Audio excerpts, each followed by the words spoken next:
What will we do with this moment? How will we be remembered?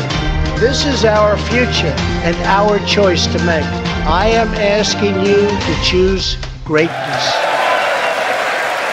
Thank you. Welcome back, everyone. We're here with Real Trump News. As for today's broadcast, I want to give you a quick update in regards to some events that have occurred this week with America. All reports were based on information provided by the White House website. These are the news that the mainstream media does not want you to read about. First, I would like to start with this report from Bloomberg. It is reported that the U.S. economic growth beats expectations as business investment picked up and GDP rose to 2.6% last quarter. The report shows how Republican-backed tax cuts may have been continued to aid growth and help bring the full-year figure to 3.1%, just above President Donald Trump's 3% goal. Figure 1 reports that during the entire post-recession expansion from 2009 quarter 3 to 2016 quarter 4, the U.S. economy grew at a compound annual rate of just 2.2%. Overall, U.S. economic output in 2018 was instead $280 billion, larger than if the pre-2017 trend had continued. As reported in Figure 2, 2018 also marked the second consecutive year in which the U.S. economy had exactly matched or narrowly exceeded the administration's own growth forecasts. In contrast to the consistent overestimation of growth by the preceding administration. Figure 3 reports seasonally adjusted annual growth rates in real GDP by quarter over the current business cycle. Over the 7 full quarters of the Trump administration, real output has grown at a compound annual rate of 2.9%, compared to a compound annual growth rate of 2.3% during the preceding 4 years of presidential term.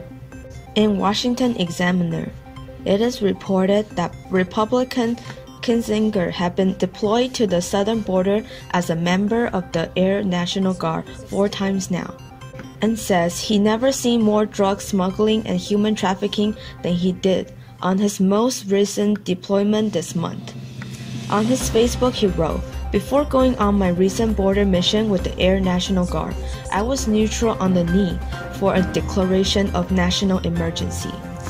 After witnessing the dangerous drug cartel and heinous human trafficking cases, I'm more convinced than ever that this is the right thing to do for the safety and security of our country."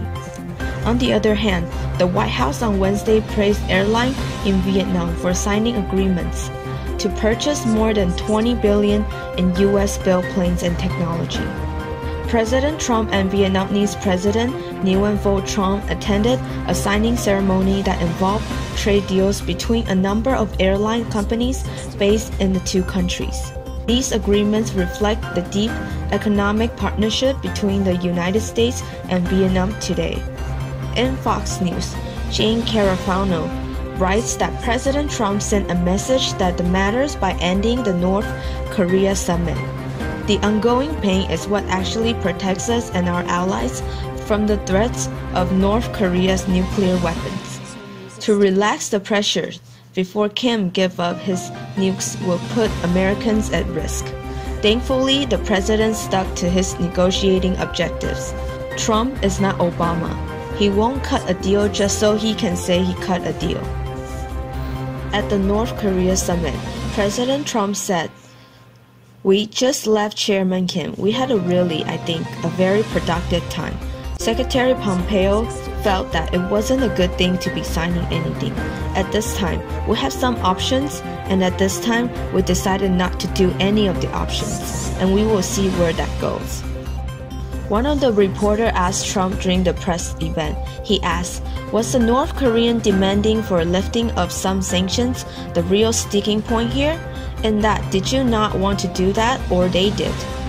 The president replied, "It was about the sanctions. Basically, North Korea wanted the sanctions lifted in their entirety, and we couldn't do that.